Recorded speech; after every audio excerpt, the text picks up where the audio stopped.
Wa minhum may yaqulu rabbana atina fid dunya hasanah. Jangan ragu-ragu kalau yang ini. Wa fil akhirati hasanah. Wa qina. Kita tak bisa hukumi status seseorang. Tak bisa hukumi iman dan baiknya seseorang. Tapi kita bisa melihat tapak dan jejak kebaikan yang ditinggalkan oleh orang itu. Kan kalau ingin lihat orang husnul khatimah, baik atau tidaknya, karena itu husnul khatimah, bukan husnul bidayah. Husnulnya di akhir. Kebaikan tampaknya di akhir. Setelah wafat, tampaklah kebaikan-kebaikannya.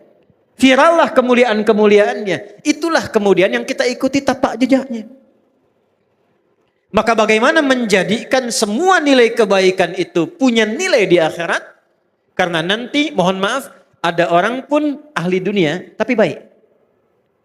Jangan salah. Ahli dunia tapi baik. Cuman sayang kebaikannya tidak disiapkan untuk akhiratnya. Zaman Nabi itu ada orang belum beriman, non-muslim. Baiknya luar biasa.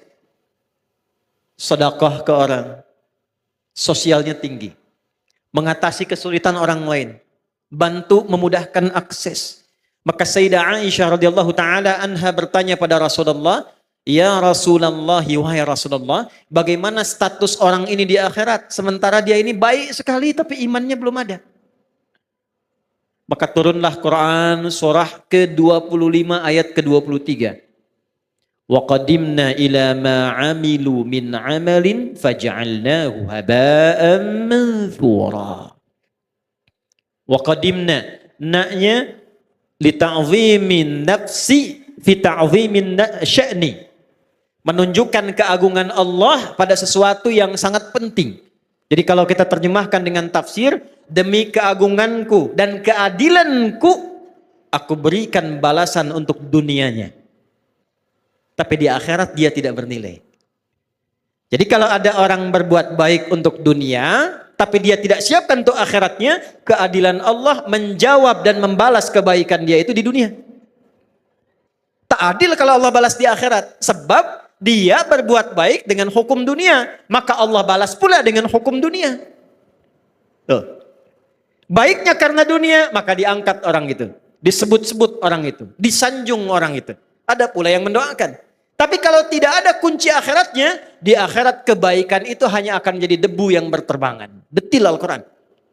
Debunya terbang. Kalau terbang kan tak bisa ditimbang. Kalau debunya hinggap, masih ada berat. Tapi kalau debunya terbang, bagaimana menimbangnya? Maka kunci pertama, bagaimana kita menyiapkan bekal ke akhirat tanpa meninggalkan dunia. Yang pertama, rubahlah rutinitas dunia kita menjadi ibadah. Satu. Maka berubahlah perbuatan kita dari sekedar rutinitas amal, punya sifat ibadah, namanya soleh. Maka amalnya berubah menjadi amal soleh. Setiap amal yang menjadi soleh, maka dia punya sifat baru, namanya hasanah. Ketika amal menjadi hasanah, maka dia punya poin. Poin inilah yang disebut bekal akhirat, namanya ajrun. Yang kita sebut pahala. Pekerjaannya tetap dunia.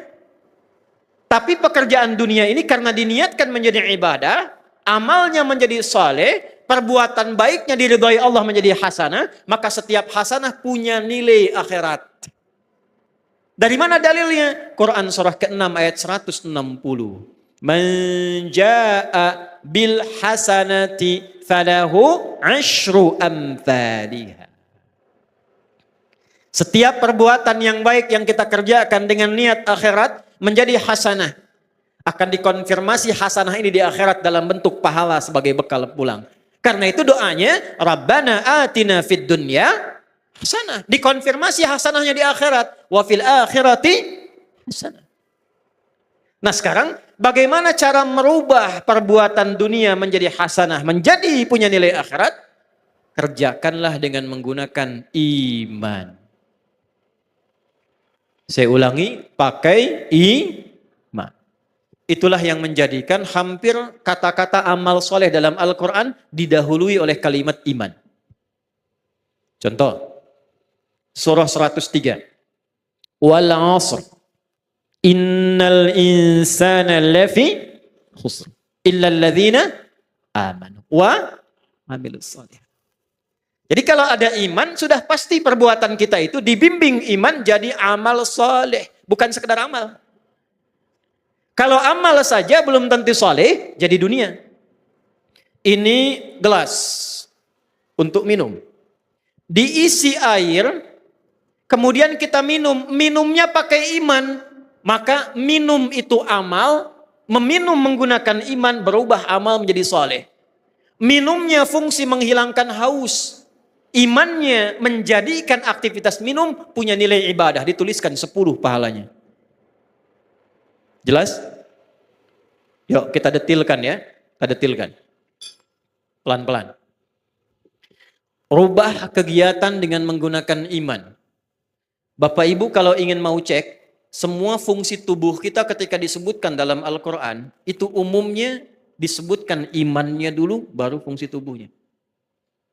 Jadi kita ini melihat saja sekarang, itu pakai iman Bu. Kalau ingin dapat pahala akhirat. Jadi urusan melihat saja ini ada pahalanya.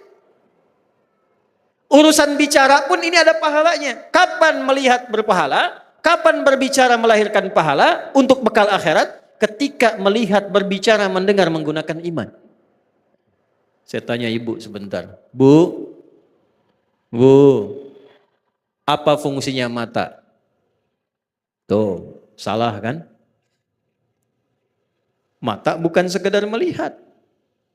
Kalau melihat saja, itu fungsi dunia, tidak beda dengan hewan.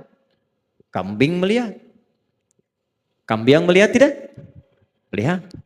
Ayam melihat. Elang melihat. Mata elang lebih tajam dibanding mata kita. Elang di udara, anak ayam kelihatan. Ibu naik Garuda, anak sendiri tak tampak. Hah? Tapi mata kita dihisab, mata elang tidak. Karena itu, karena hisab adanya di akhirat, maka hukum akhirat kita pakai, melihatlah pakai iman. Dari mana rumus melihat pakai iman? Laki-laki Quran surah ke-24 ayat 30, perempuan ayat 31-nya. Imannya disebutkan, baru fungsi matanya. Qul lil mu'minina yaghuddu min absarihim. Qul katakan Muhammad, viralkan. Bahasa sekarang viralkan tuh, viralkan. Ya, karena orang sekarang senang yang viral. Ya. Kalau Nabi sudah sampaikan, sudah kita like and subscribe saja. Tidak usah banyak komen, tinggal viralkan. Qul lil mu'minina, Muhammad katakan, viralkan pada pria-pria yang masih merasa punya iman. Awas loh. Bentuknya, awas hati-hati. Isim fa'il dalam bentuk maf'ul, kata benda, bukan kata kerja. Allah tidak mengatakan qul lil ladzina amanu. Allah tegaskan kullil mu'minin. Ketika ada objek, ya, kita yang diminta ini, objek itu kita.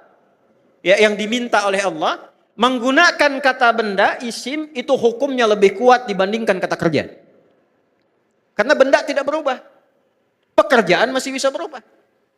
Ya, contoh, ini gelas sampai kiamat kurang 2 hari tetap akan jadi gelas. Tidak akan pernah jadi ayam. Karena benda. Tapi semua terkait pekerjaan, ya, maaf, termasuk masuk kepada sifat karena dia unsur pekerjaan pasti berubah. Sayang, itu sifat yang masuk pada kata kerja. Orang tua sayang pada anak, diberikanlah pelukan, diberikanlah senyuman, pekerjaannya itu. Ya, tapi sayang itu tidak selamanya akan sama. Coba ibu saya tanya. Suami ibu dari awal nikah sampai sekarang sayangnya sama enggak? Ah, kencang tuh. Tidak. Ke masjid itu berangkat pekerjaan. Bisa ada orang semangat, bisa ada orang lambat. Tergantung motivasi. Tapi kalau benda tidak berubah. Maksudnya apa? Ini sepanjang mata masih tetap jadi mata. Bagi orang beriman fungsinya tidak akan berubah. Apa fungsinya? Yaghuddu min absarihim. Imannya akan membimbing matanya hanya untuk melihat apa yang dibenarkan oleh imannya. Bila kata imannya ini tak baik, maka ghaddul basar. Kata imannya palingkan. Karena itu standar pria yang punya iman, imannya akan menuntun matanya dan membuat batasan. Ini yang boleh dilihat, ini yang tak boleh dilihat. Beda dengan yang belum punya iman, semua bisa dilihat. Lisan, dari mata turun ke, oh jangan langsung ke hati aja mbak.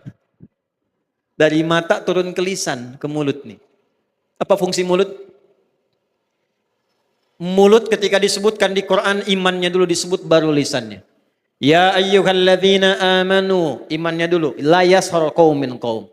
La yaghtab ba'dukum ba'da. Nabi kuatkan, man kana yu'minu billahi wal yaumil akhir, imannya dulu. Falyakul khairan aw liyas. Ternyata mulut fungsinya untuk berkata yang baik-baik. Kalau punya iman. Jadi kalau kita bicaranya dituntun oleh iman, setiap bicara kita dituliskan pahala itu. Untuk bekal pulang. Jadi pahala itu bukan hanya dalam sholat. Pahala bukan hanya dalam zikir. Setiap kata-kata kita zikir. Setiap langkah kita itu zikir. Kalau diniatkan lillah untuk ibadah, itu ada pahalanya.